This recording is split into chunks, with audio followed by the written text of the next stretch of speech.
This is the Converging Perspectives podcast. So I've taken off several weeks from the podcast, and in that time, a lot of things have accelerated as far as the fear around Trump being authoritarian and the Charlie Kirk assassination, which has really energized Christian conservatives. Can't forget, of course, that Trump's assassination attempt before his 2024 campaign success really was a major motivating factor in him winning the presidency. His polls were significantly down before that assassination attempt, and I've talked to more than one person who jumped on the bandwagon strongly as soon as that assassination attempt occurred.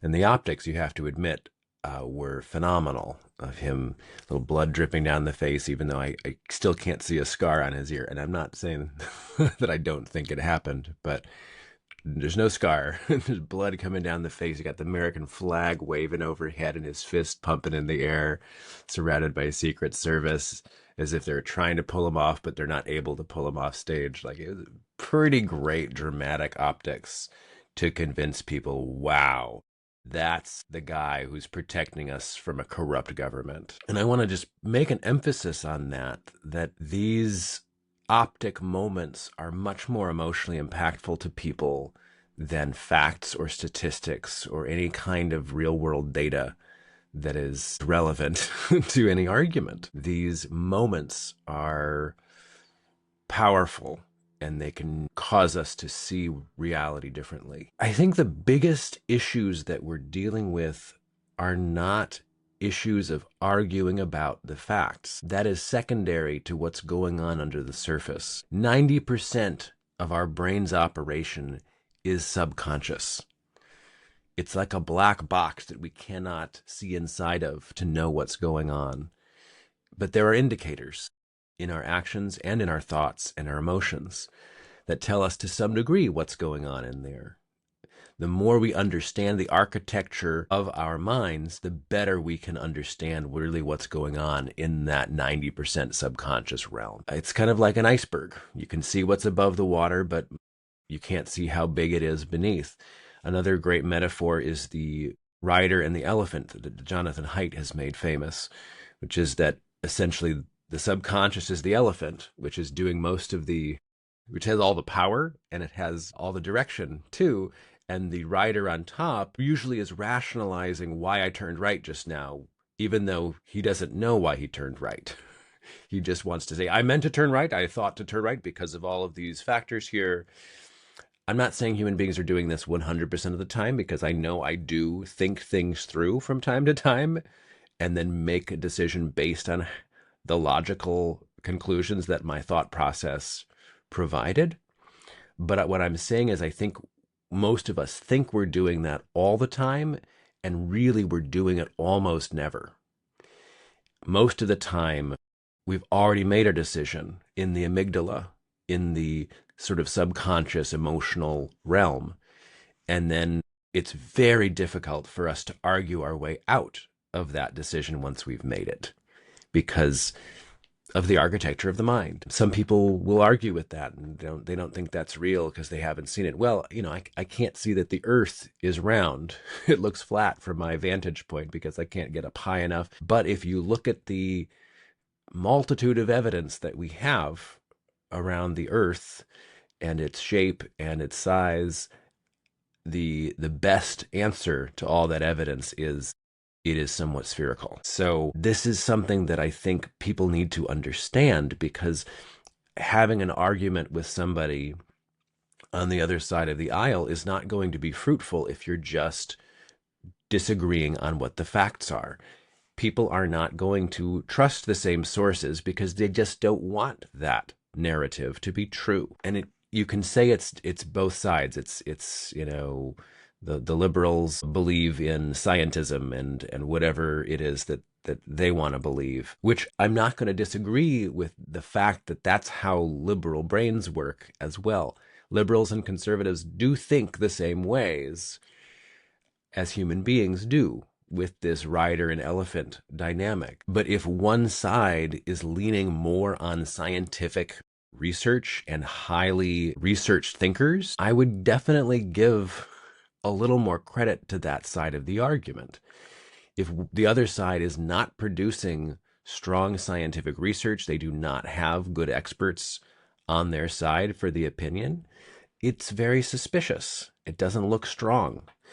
And if people study critical thinking, they begin to realize, okay, there's a reason why no one is arguing that the earth is flat successfully, unless you follow them down a rabbit hole of spurious claims and fantastical thinking about denying that gravity is real and blah, blah, blah, blah, blah. There's definitely a way to convince somebody of anything.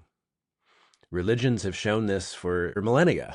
You can believe a lot of wild, unfounded stuff if someone gets you into their lair long enough to talk you into it. It works for most of us. But to really understand something, to really prove something, is a totally different process. I would like to promote people in general in this society to take it upon themselves to learn how to think critically, to do more research, to actually test their theories against the opposition theory, to examine what their biases most likely are. I've created a whole mind training program for this very purpose. It's called Mind You, and it is designed to teach people about the cognitive biases and train them to reduce bias. It is designed to teach people how to think critically in order to do better thinking. And it's designed for mind setting so that we can get a truth-seeking mindset instead of a very motivated reasoning mindset, which is what most of us seem to have these days. But in the end, I think that the most productive work happens through honest dialogue with other people.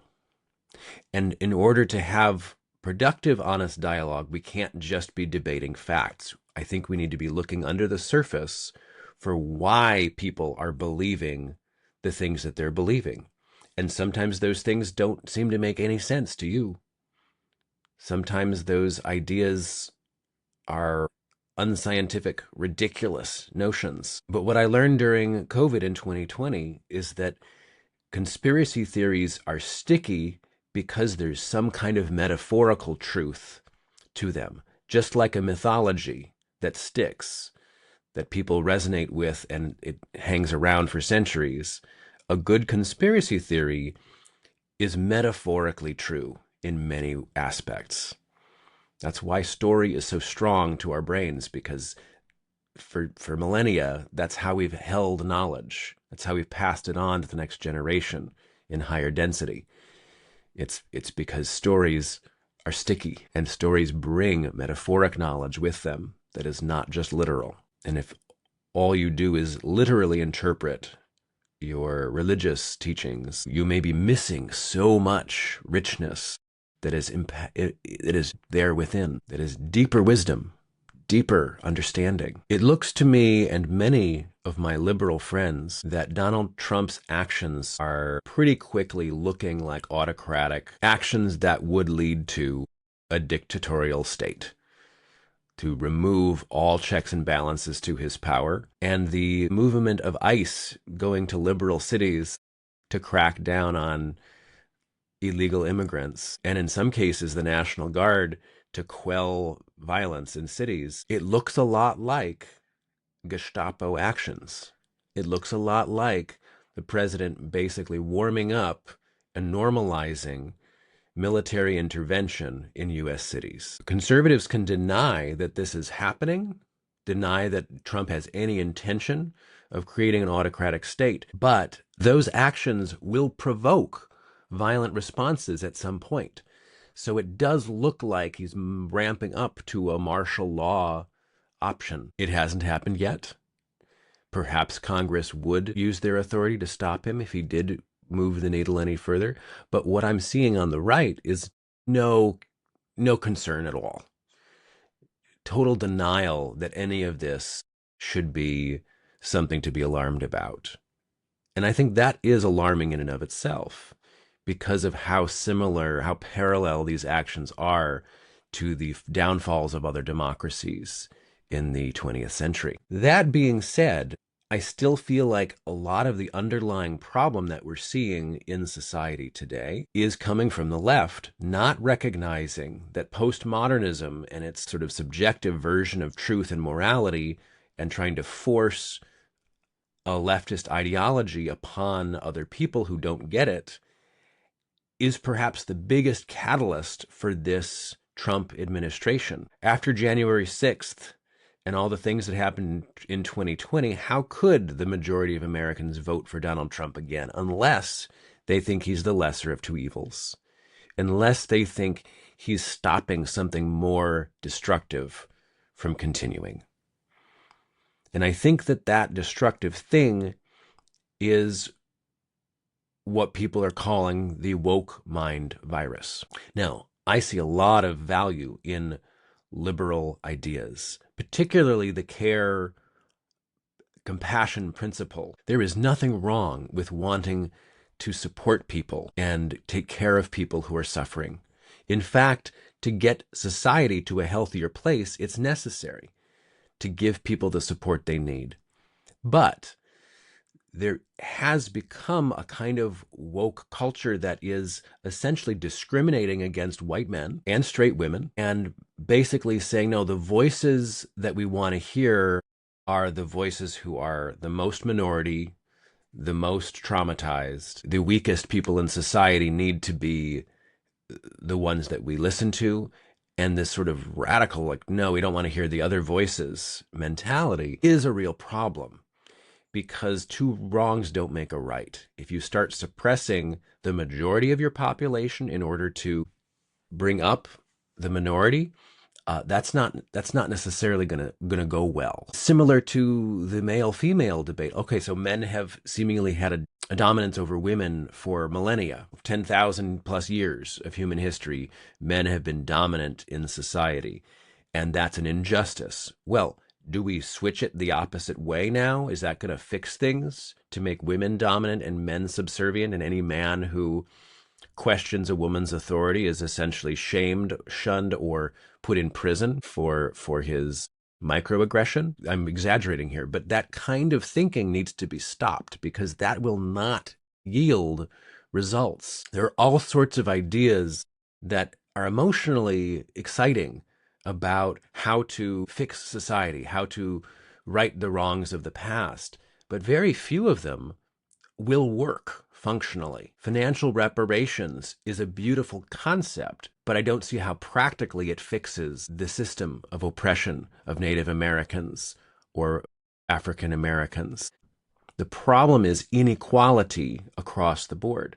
It's a wonderful concept that Rebecca Armstrong mentioned to me recently, which is that of core values and aspirational values. Aspirational values are intended to get you to the core values. So things like DEI or affirmative action are aspirational values to get you to equality, fairness. Permanent affirmative action is not fairness. It would be unfairness if that were continued forever. But the real question to me is, has affirmative action worked? Has it moved the needle? And if it hasn't, then it is time to throw it out and try something different, try something that may be more effective. We have these problems that need to be solved. We can't just keep virtue signaling and throwing money at them. We have to come up with actual fixes. In the meantime, we have this massive issue of rural towns just bleeding out, and that's where most of Trump's voters are coming from. And the promise, perhaps a false promise, of getting jobs back to rural towns, when really computers and machines are likely to replace most manual labor jobs in the near future, it just seems foolhardy. But that promise alone is emotionally exciting people because they don't know what else they can do. They're stuck. They're stuck in a small town without a lot of options. People who are living in big cities, who tend to be liberal, are not facing the same problems. They're facing financial issues because their rent is so incredibly high. but they don't have a problem finding jobs and opportunities. A simple fix to this would be to send all the liberals to small town America, have them move in next door to the conservatives and start talking. Do your job remotely through Zoom. But I think the biggest issue that I'm seeing is that people are not comfortable talking to each other anymore. If someone has a very different set of facts underlying their reality, people just go, oh, I'm exhausted. It's triggering. I don't want to talk to this person. And that's fair. Not everyone is capable of having a grounded, emotionally resilient conversation with someone who thinks differently than they do. But I think that most of us are going to need to make the effort to try, because there are legitimate concerns on both sides. And if you just dismiss the other viewpoint before you've heard their arguments, then you're not tracing what's going on in the larger argument. I would say we don't need to get caught up in the facts, because that has been a problem, although eventually the facts really, really matter. But initially, if someone's espousing ridiculous claims that can't be factually accurate in your mind, just listen to their emotion, listen to their concerns, listen to the values that they are intimating, because that's the real argument. And if we can agree on our underlying values, then we can start working on a solution, and then the facts will matter to both of us. Over the next several months, I am going to be interviewing people with very different perspectives, people who are big-time Trump supporters, people who are very liberal and conspiratorial.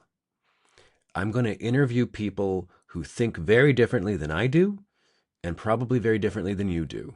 I'm also intending to do a series of deep dives into the hot button topics that we are facing as a society, like abortion, like the trans issue, like DEI and affirmative action, like Trump derangement syndrome, and who's being affected by it more, the left or the right. My intention is to break down the problems so that we can see them with more clarity and begin to work the problem into a solution. I don't think it's too much to ask for people to be open-minded and make the effort to understand. I honestly don't think we can afford not to be listening to the other side. We are so close to a violent civil war type of scenario that it is not okay to sit in your corner and pout. I don't think it's okay to be a radical activist at this moment either, if you're not willing to also be listening to the concerns of the other side. Support people with their passions and being willing to fight for what they think is right. But I also think that we're going to have a lot of unnecessary violence if we don't listen to the arguments of the other side. I invite your feedback. I invite your ideas. I invite you to engage with this podcast. I invite you to suggest people to be on this podcast. And while I'm talking about it, if you have an estranged friend or family member who you can't speak to about politics, I would like to mediate your dialogue on this podcast. So please let me know if you want to be part of this.